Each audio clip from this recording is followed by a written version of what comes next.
Hi guys, and welcome back to the channel. So this is my third episode of the Tarantula YouTuber guide to basically looking after your tarantulas. So yeah, this week I'm actually having to do my part this way just because I have actually been ill this week and I feel shocking and I look shocking, and it's just easier to do it this way. So yeah. So this week's episode comes from Tanya from Secret ForestCreaturesUK. Her channel is basically all tarantulas and the odd reptile.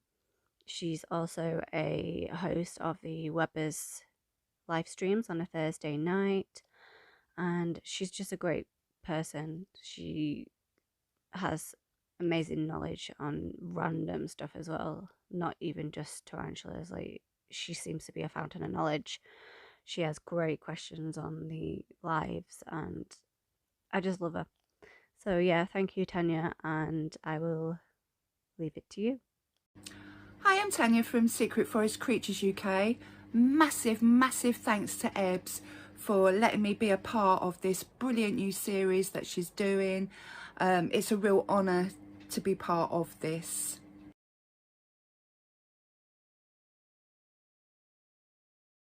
Oh, bit of a long story, really. Well, it's not that long, but a little bit of a story there. I started off by getting my first reptile about 3 years ago, and completely got the bug. Started off with a bearded dragon, and then moved on to get my very first royal python. And as I got more and more into the reptiles, I kind of got more and more into things like stick insects, giant African land snails, these sorts of things. And actually my little girl was really fascinated with them. So I started to think, well, you know, a lot of people are scared of these kinds of things, but actually Annie doesn't seem to be that scared. Perhaps I can do something with this. So I kind of arranged to go to Annie's local brownies where she was going at the time, and I took some of the stick insects down there, hissing roaches that I had, some millipedes, and the giant African land snails. We also had a leopard gecko by then, so I took the leopard gecko and the beardy down, and the brownies had so much fun. And I thought, actually, you know, maybe I could do a little bit more with this. But if I'm going to do a little bit more with this, really, I need to get some sort of spider. So I joined a group on Facebook, kind of did my research, asked a lot of questions. You know, what kind of beginner species should I go for, how to keep them. I think I was suggested a Brachypelma or an Anaphonopelma or a Grammostola species as my very first. So this was probably about just coming up to 2 years ago now. And obviously since then, the bug has snowballed considerably. As you all know, what happens when you get one tarantula, you end up with 50 tarantulas. So yeah.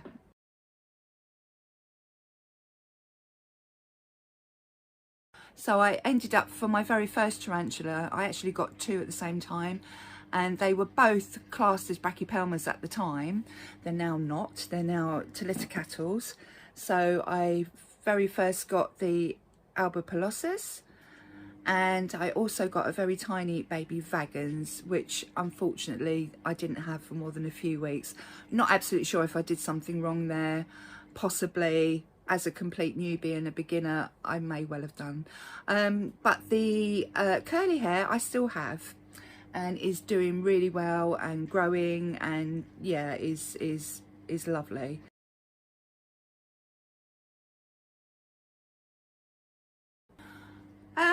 Ooh, my top 3 places to buy from would probably be, there's a few places I haven't tried yet, I have to admit.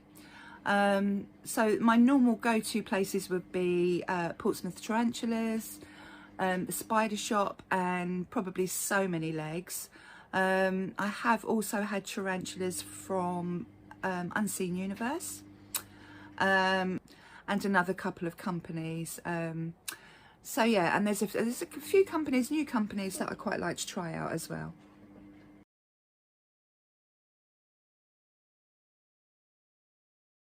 Ooh, interesting fact about me. Ooh,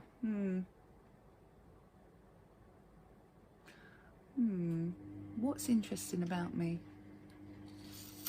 I don't know, some of you might know this, some of you might not know this, but an interesting fact about me is that I did get, when I was younger, I'm a bit rusty now, but I did get to grade 7 in flute, and I can read music, and I was classically trained at school. So yes, and then when I went to college, I learnt to play the drums. So it's not, I don't play the drums anymore, and I would probably be extremely rusty if I did start playing. But I am kind of getting back into the flute and kind of practicing, because I am really rusty. So hopefully, yeah, just something I wanted to get back into. So yeah, interesting fact about me. So the species that I've chosen is the Pterinopelma Sazimai, or the Brazilian blue, sometimes called the Brazilian iridescent blue, and sometimes called the Brazilian midnight blue.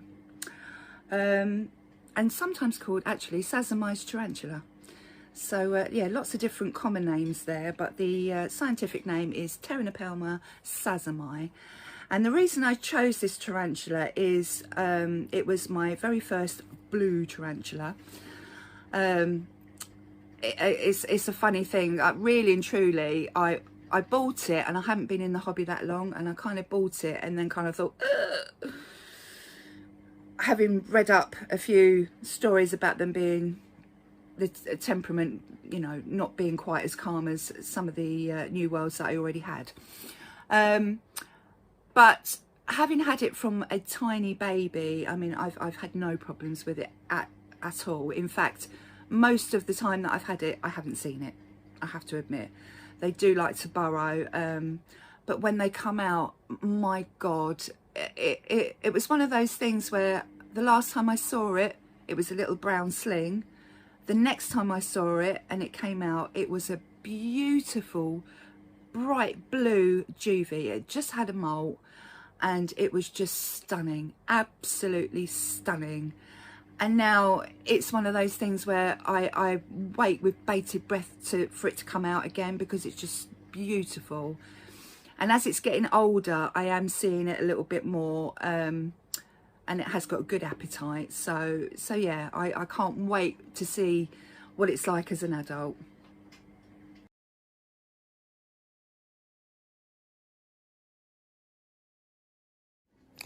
So here we have Mooncalf, and this is my Pterinopelma Sazimai, and I've had it since it was a teeny tiny, probably 1 centimetre sling, and it's been in this pot since I got it. And now it's had quite a few molts, it's juvie size, so it's definitely due for an upgrade. So it's made a burrow, and I don't know whether you can see it down here. This is where it spends the majority of its time, only coming up for food or water on the odd occasion.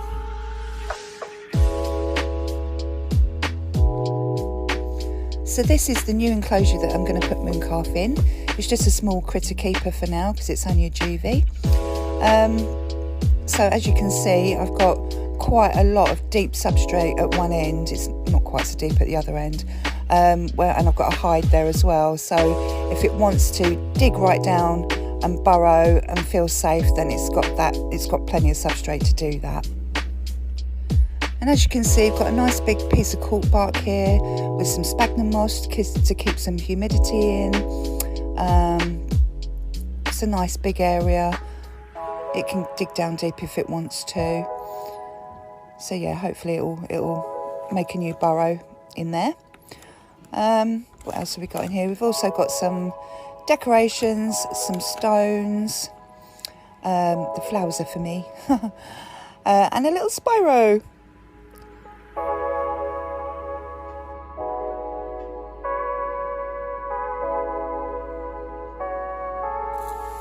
So I'm just going to give it a little spray down so it's nice and damp and it's got water to drink. Fill up that water dish, and then we'll get Mooncalf in the new home.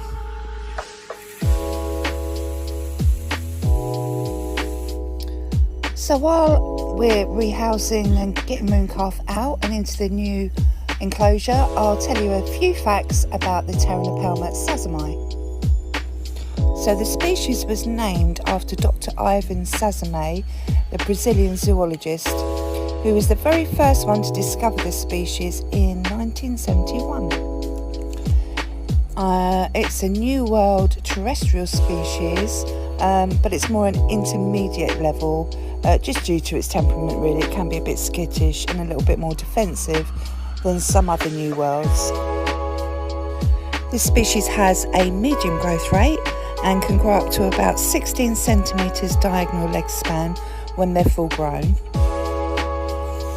In the natural habitat, they go through quite cool periods in the winter and very, very hot periods in the summer, with long dry spells and long heavy rainfall at times, making this species really adaptable. And actually in the wild, they often have to protect their burrow from flooding. So with that being said, they do like a high humidity, between about 50 and 80%, and are more than comfortable at room temperature.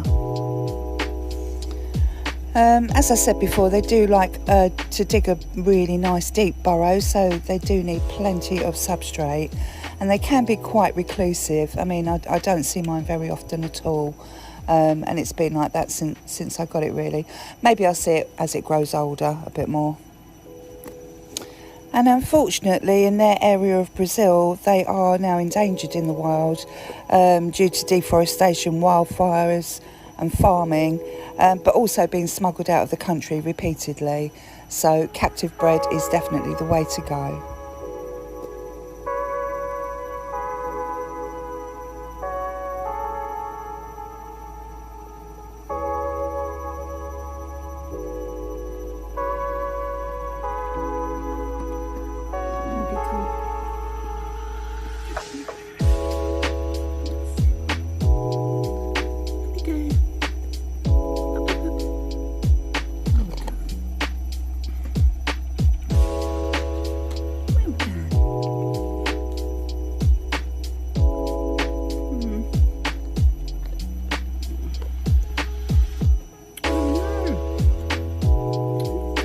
At me.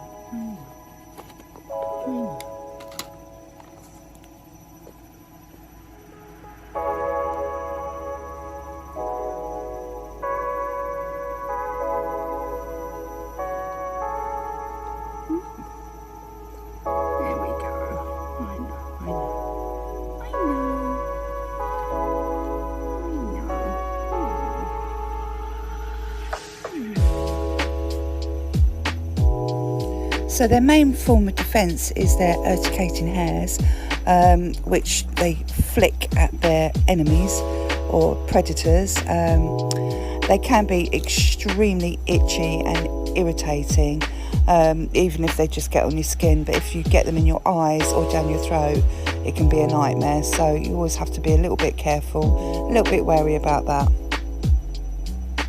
And like all tarantulas, it is venomous. The New World tarantulas aren't quite as venomous as the Old Worlds. Generally speaking, if it was to bite you, you'd probably just get a localised reaction and some pain for a few hours, and then it would subside and go away. So yeah, that is mainly about the Pterinopelma Sazimai, the iridescent blue or the midnight blue. And as I get it out, you'll see that it looks like just a brown tarantula until you put it under the light. And then the blues, the deep, darker blues, you can really see them and they're just absolutely beautiful. They're probably at their brightest blue after they've just molted, but there's also quite a varying range of how blue the Sazimais are. Some are brighter than others, but they're all absolutely gorgeous.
So that is Tanya's clip of her Sazimai, however you want to say it. There's different ways of saying it. So yeah, it's an absolutely stunning tarantula, and I love how she's shown how she rehoused it as well, just like I did with my versicolor. So yeah, thank you for doing this, Tanya, and I am really sorry that I can't be on camera at the minute. I feel horrible at the moment. So yeah. Thank you for checking the channel and the episode, guys. And if you are actually interested in watching any more, I do have a playlist down below. And there are plenty more episodes to come. So, yeah, again, thank you for watching. And I will see you in the comments. And I will be back next week.